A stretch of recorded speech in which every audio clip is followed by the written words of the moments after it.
The Marvelous Land of Oz, written by L. Frank Baum, narrated by Rebecca Thomas. Author's Note: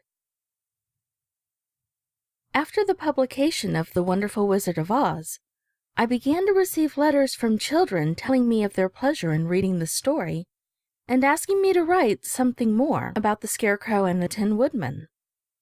At first I considered these little letters, frank and earnest though they were, in the light of pretty compliments, but the letters continued to come during succeeding months and even years. Finally, I promised one little girl who made a long journey to see me and prefer her request, and she is a Dorothy, by the way, that when 1,000 little girls had written me 1,000 little letters asking for the Scarecrow and the Tin Woodman, I would write the book. Either little Dorothy was a fairy in disguise and waved her magic wand, or the success of the stage production of The Wizard of Oz made new friends for the story. For the 1,000 letters reached their destination long since, and many more followed them. And now, although pleading guilty to long delay, I have kept my promise in this book. L. Frank Baum, Chicago, June 1904. Chapter 1. Tip manufactures a pumpkin head. In the country of the Gillikins, which is at the north of the Land of Oz, lived a youth called Tip. There was more to his name than that, for old Mombi often declared that his whole name was Tipitarius. But no one was expected to say such a long word when Tip would do just as well. This boy remembered nothing of his parents, for he had been brought when quite young to be reared by the old woman known as Mombi, whose reputation, I am sorry to say, was none of the best. For the Gillikin people had reason to suspect her of indulging in magical arts, and therefore hesitated to associate with her. Mombi was not exactly a witch, because the good witch who ruled that part of the Land of Oz had forbidden any other witch to exist in her dominions. So Tip's guardian, however much she might aspire to working magic, realized it was unlawful to be more than a sorceress, or at most a wizardess. Tip was made to carry wood from the forest, that the old woman might boil her pot. He also worked in the cornfields, hoeing and husking, and he fed the pigs and milked the 4-horned cow that was Mombi's especial pride. But you must not suppose he worked all the time, for he felt that would be bad for him. When sent to the forest, Tip often climbed trees for birds' eggs, or amused himself chasing the fleet white rabbits, or fishing in the brooks with bent pins. Then he would hastily gather his armful of wood and carry it home. And when he was supposed to be working in the cornfields, and the tall stalks hid him from Mombi's view, Tip would often dig in the gopher holes, or if the mood seized him, lie upon his back between the rows of corn and take a nap. So by taking care not to exhaust his strength, he grew as strong and rugged as a boy may be. Mombi's curious magic often frightened her neighbors, and they treated her shyly yet respectfully because of her weird powers.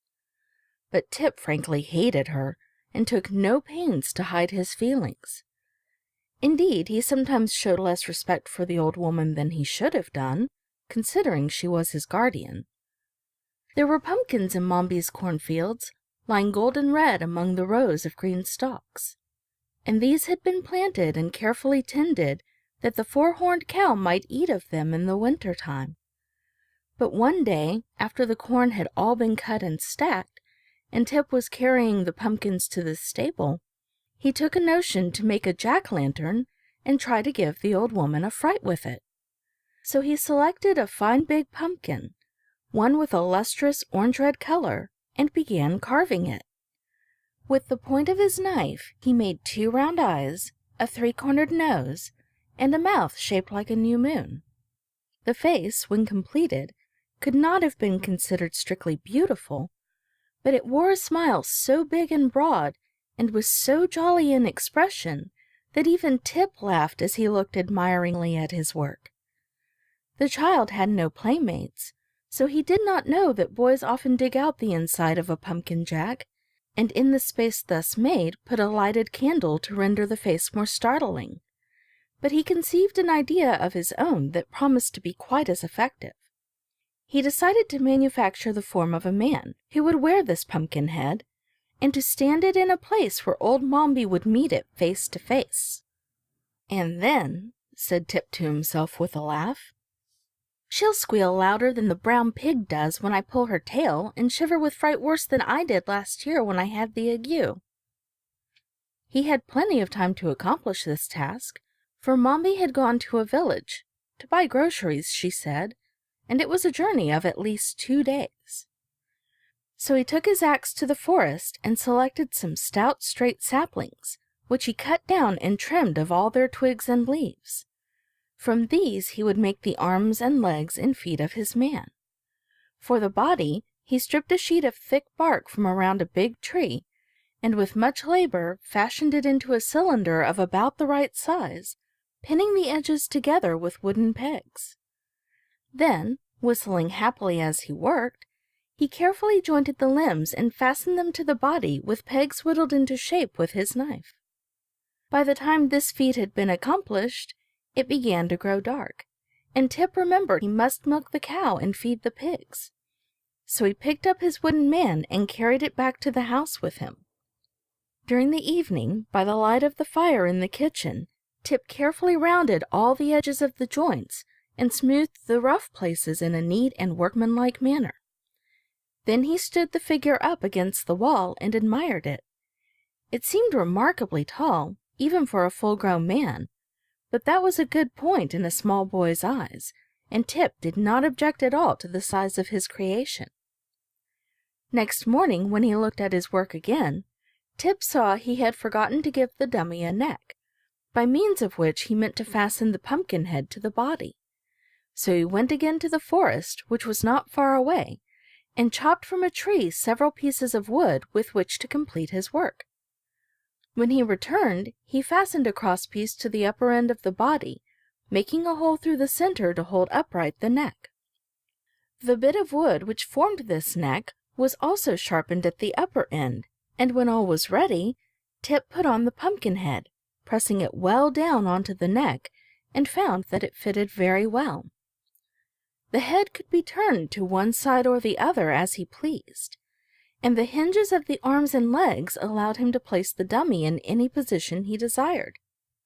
"Now that," declared Tip proudly, "is really a very fine man, and it ought to frighten several screeches out of old Mombi. But it would be much more lifelike if it were properly dressed." To find clothing seemed no easy task, but Tip boldly ransacked the great chest in which Mombi kept all her keepsakes and treasures, and at the very bottom he discovered some purple trousers, a red shirt, and a pink vest, which was dotted with white spots. These he carried away to his man, and succeeded, although the garments did not fit very well, in dressing the creature in a jaunty fashion. Some knit stockings belonging to Mombi and a much-worn pair of his own shoes completed the man's apparel, and Tip was so delighted that he danced up and down and laughed aloud in boyish ecstasy. "I must give him a name," he cried. "So good a man as this must surely have a name. I believe," he added after a moment's thought, "I will name the fellow Jack Pumpkinhead."